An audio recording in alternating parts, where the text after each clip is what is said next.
गया है आज की वैल्यू पिक जानने का।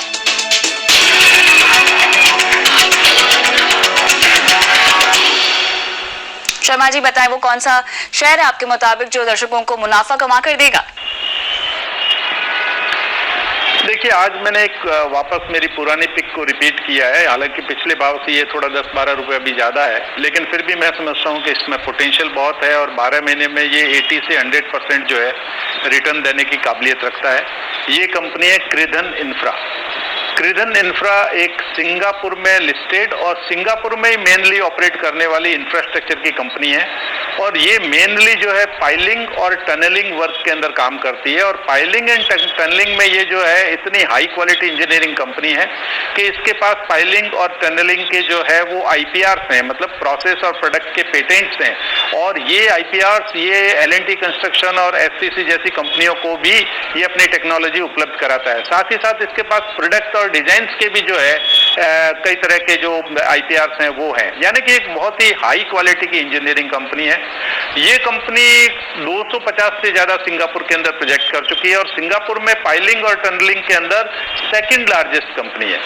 अब चूंकि पाइलिंग एंड टनलिंग ऐसा काम है जो किसी भी कॉन्ट्रैक्टर को एक एज ए सब कॉन्ट्रैक्टर मिलता है, क्योंकि जो मेन ईपीसी कॉन्ट्रैक्ट लेता है वो पाइलिंग और टनलिंग का काम इनको देता है। तो फॉरवर्ड इंटीग्रेशन करके और अपना मार्जिन बढ़ाने के लिए इस कंपनी ने सिंगापुर के अंदर सी वोंग करके एक कंपनी है जो ईपीसी कॉन्ट्रैक्टर है उसको लिया था।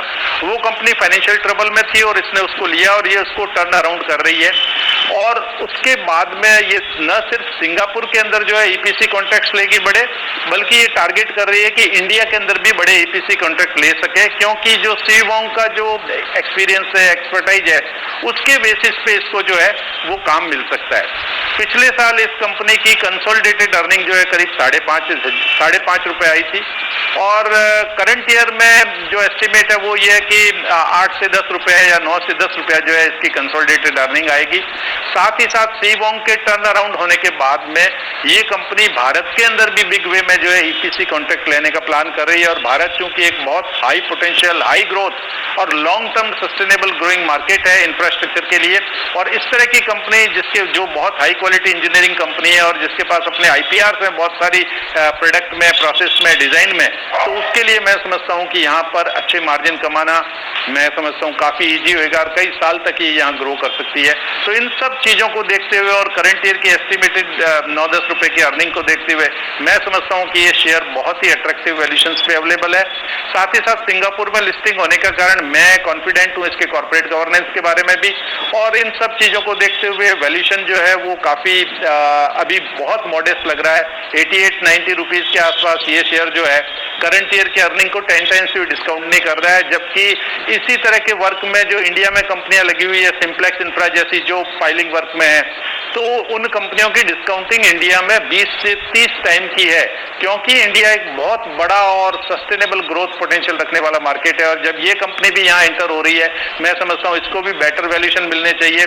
हालांकि स्टार्ट विथ में मैं इसको 20 से 30 का पी नहीं देना चाहूंगा या डिस्काउंटिंग नहीं देना चाहूंगा, लेकिन अगर इसको 15 की भी डिस्काउंटिंग मिलती है तो सिर्फ करंट ईयर की अर्निंग ही डिस्काउंट करूं तो 150 रुपए का भाव जो है इसका मिनिमम होना चाहिए।